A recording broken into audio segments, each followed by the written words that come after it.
These are all the instruments right here. Uh-huh.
Undo something.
Alright guys, thanks for coming tonight. And so we were messing with the Novation Launchpads and Ableton Live and some auxiliary software on the computer.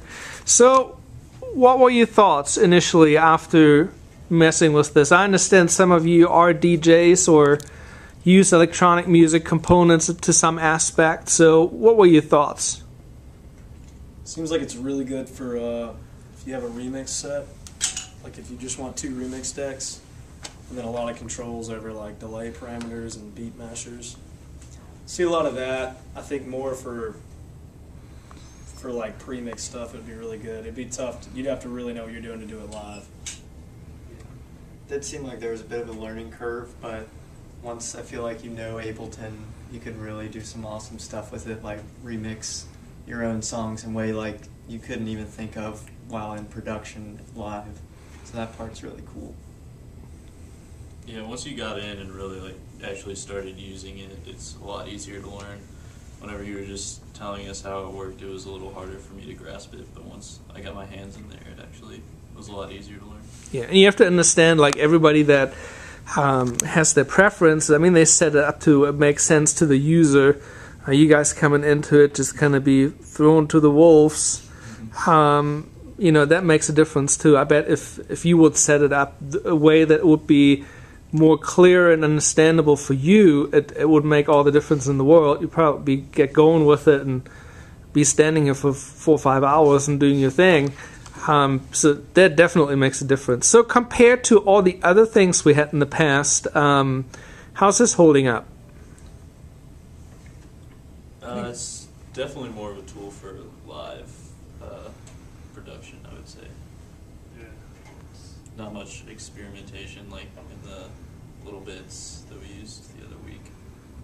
Yeah, we're making music much faster with this. I feel like we're making a lot of noise for a while with the little bits. And this was real. I mean, it was easy, very quickly we were interacting whenever there's 2 up there. So that was good. So the actual interface, is it fairly accessible for pros and amateurs alike, you think? That's it, so. Pretty cheap. Affordable, you know, like it wouldn't like break the bank to get this in Ableton, like, and you could do pretty much anything a professional could with this stuff. So in that regard, that's really awesome.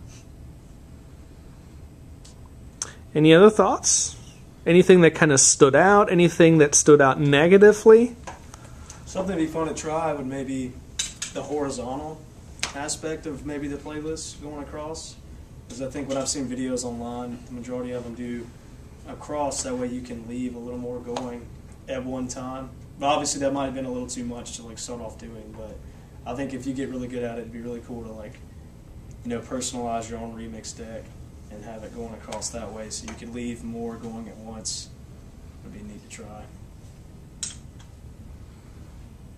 I liked how you could have 2 of them and have 2 people working at the same time and not really have much clashing between the 2 people. You could work cooperatively really well.